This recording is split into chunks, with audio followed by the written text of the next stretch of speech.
Hey YouTubers, have you ever been towing a trailer and then you get to where you're going and then you want to disconnect the trailer and the first thing you do is go look for like a 6x6 or a cinder block to put the trailer jack on so you don't have to twist it so many times to raise it up off the hitch? Yep, I've done it a million times and it's aggravating, and nobody likes sitting there for 5 minutes twisting on that jack, and it's just a pain in the butt. So this is a product that it's not for everybody, but for some that do a lot of trailering, this is a product that is really going to save you some headache. This here is the Dock N Stow. If you're wondering what the Dock N Stow is, it's a trailer tongue stabilizer.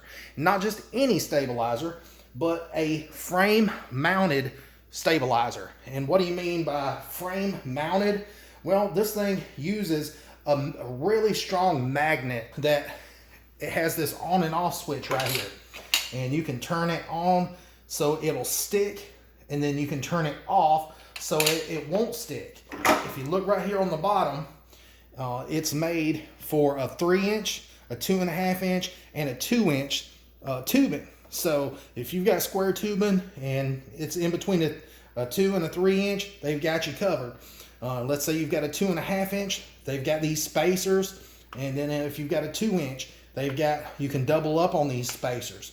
Now, the one thing that I did find about these little spacers, that they just slide into place, but once you snap these into place, it locks in and you can't pull them out. So make sure whenever you buy this that you put it in the right amount of spacers in for whatever size frame you're going to use, because I don't know of any way to get these back out. You might be able to pull on them or pry up on them, but I'm not sure. You'll have to reach out to Dock N Stow on that. But once you get the correct amount of spacers in there, then you're good to go. You don't ever have to mess with it again. And so my trailer, it has a 2-inch frame, so I'm going to go ahead and put all 4 spacers in so it'll fit nice and snug. And then this just sits down over top of the frame, and that wheel chock just fits right up in that groove, just like that. And so does the other wheel chock. It has this adapter right here on the top. And what this adapter does is, you can see that it's got a little circle in there. So let's say you don't have a wheel or a flat bottom on your jack, then it'll accept just the post, and you can just stick the post right down in that hole, and that way this keeps it from moving around and wobbling around, so it won't go anywhere.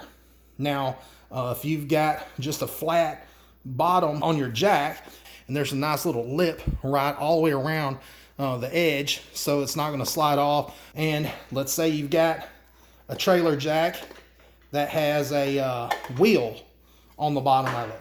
Well, then you take that little plate off, and now you've got a little round surface, and then your wheel just sits right in here, so it's not going to go anywhere. I know you're asking, well, would that piece not just fly off? No, it's held in place with just a screw.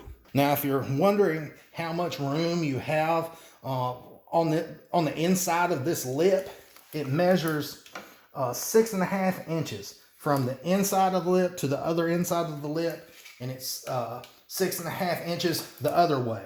Now, to the outside of the lip, you've got 6 7/8 both ways. You've got plenty of room to put most any jack will fit right up on top of there. Now, if you've got one of those jacks that's got the flat feet on there, then this Dock N Stow will hold up to 5,000 pounds.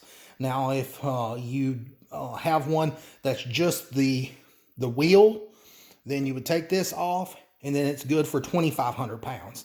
So that is quite a bit of weight. Now, you don't have to use it on just a utility trailer, or whatever kind of trailer you have. You could actually use it as a stabilizer jack on a travel trailer if you wanted to. You could use it on pretty much any kind of jack that raises up and down that'll fit with this attachment. If you're asking yourself, well, what if I need one that's taller? You can stack these. Now, I'll go ahead and tell you, you can only stack 2 on top of one another. And they measure, let's see, from the table to the very top of that plastic, it's 6 1/4 high. And to the bottom of the lip right in there, I would say it's right at just under 6 inches to the very flat part. So you'll have a foot of space if you stack 2 of them up on top of one another. Now I'll go ahead and tell you, these are $100 for the Gen 2 with the 2 chocks. These are made in America. They're made in Denver, Colorado. So that is a plus. Now it also comes with this little combination lock. And it's got a little bitty area right in there where you can adjust the combination code. And then it opens up right there. It's like a little carabiner. And what it says to do in the directions is wrap it around the frame. And then you take this end right here, push it through, and then you would take and latch it over, and you could hook it on right here to the side of the Dock N Stow in that little area right there. And then that way nobody could just come up and just grab it off. But, you know, truth be told, they're probably not going to mess with it. They're probably not even going to know what it is. And if you take this little piece off right here that tells you a magnet on and off, then they probably won't even figure it out. They'll probably think that it's attached to the trailer because it's on there so tight. All right, to keep the video from being so long, I went ahead and jacked the trailer down so it's almost touching the stow and go. And I just put my foot right there on it so it don't spin. And then you can see that it raises the trailer up. All right, well, as you can see, it fits right up underneath there between the aluminum toolbox and the Rotopax gas and water cans. And you know, this thing is not going anywhere. It's nice and secure. It doesn't have any kind of wobble to it.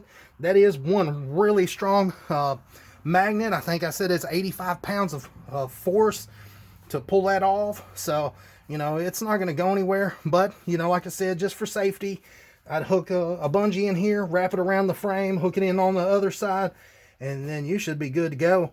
Plus, you know, just fills that area up right there, and looks nice and neat on the trailer. So it beats having to carry around a wood block and always having to hunt for it. And, you know, it's always just a hassle. And like I said, it's always going to be in the front part of the bed of your truck whenever you're looking for a block to stick up underneath the trailer. And this just tucks it nice and neat and out of the way. Thanks for watching, guys. I'll put a link to the description down below, and you check out their website. Make sure you like and subscribe to my channel. If you've got a kayak trailer, make sure you join my kayak group on Facebook. I've got about 25,000 members on there, maybe a little more. So I've actually got two groups. One's called Fishing Kayak Mods, and the other one's called Kayak Trailer Mods. So I'll put a link to both of those down below so you can join, and make sure you hit that notification bell. So thanks for watching, guys. Have a good one.